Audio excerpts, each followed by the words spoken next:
तो पिछली वीडियो में मैंने बताया कि ज्वार भाटा के कारण पानी की गुणवत्ता में सुधार होता है। ज्वार भाटा के कारण समुद्री पानी का मिश्रण होता है, जिससे पानी की गुणवत्ता में सुधार होता है और पोषक तत्वों का वितरण होता है। तो संक्षेप में, ज्वार भाटा न केवल प्राकृतिक घटना है, बल्कि इसके कई व्यावहारिक लाभ भी हैं जो मानव जीवन को, पर्यावरण और अर्थव्यवस्था को प्रभावित करते हैं। अब आ जाता है कि ज्वार भाटा से हानियां क्या, इससे हमें नुकसान हैं। पहला है तटीय क्षेत्रों में बाढ़।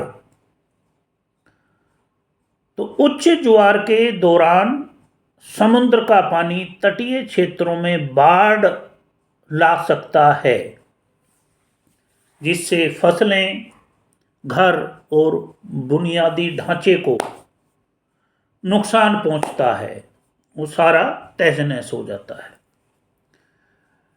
दूसरा है तटीय कटाव, कोस्टल इरोजन।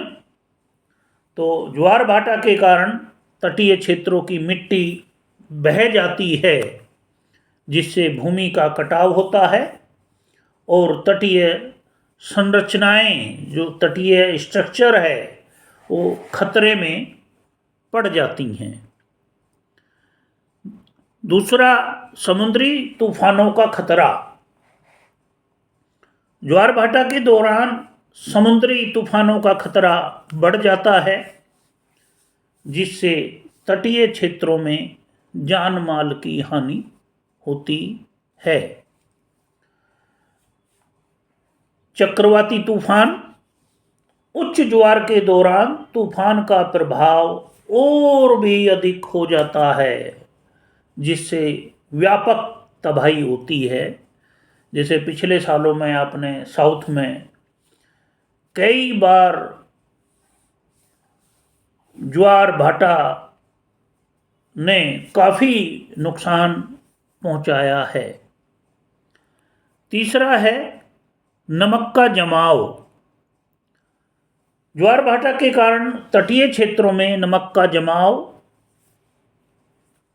होता है, जिससे मिट्टी की उर्वरता, जो उसकी प्रोडक्टिविटी है, कम हो जाती है, जिससे हमारी कृषि प्रभावित होती है।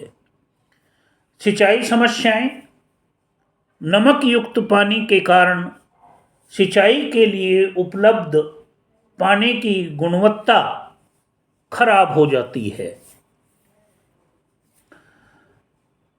अगला है जल प्रदूषण। ज्वार भाटा के कारण समुद्री पानी तटीय क्षेत्रों में प्रदूषित हो जाता है, जिससे जल स्रोतों में प्रदूषण बढ़ता है। औद्योगिक और सीवेज प्रदूषण।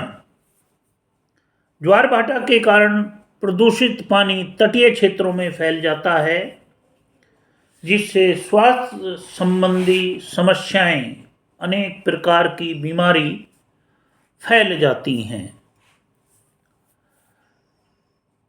अगला है समुद्री जीवों पर प्रभाव। ज्वार भाटा के कारण समुद्री जीवों के आवास, हैबिटेट में बदलाव आता है, जिससे उनकी संख्या और प्रजातियों पर नकारात्मक प्रभाव पड़ता है। यानी कि उनकी जो प्रजातियां हैं वो नष्ट हो जाती हैं, मर जाती हैं। अगला मैंग्रोव और कोरल रीफ, जो जैसे संवेदनशील पारिस्थितिक तंत्र ज्वार भाटा के कारण प्रभावित हो सकते हैं। ये समुद्री जीव है कोरल। अगला है तटीय संरचनाओं को नुकसान। ज्वार भाटा के कारण तटीय संरचनाएं जैसे कि बंदरगाह, दीवारें, सड़कें क्षतिग्रस्त हो जाती हैं।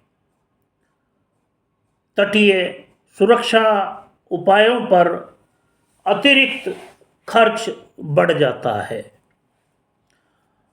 अगला है जल संचयन में समस्याएं।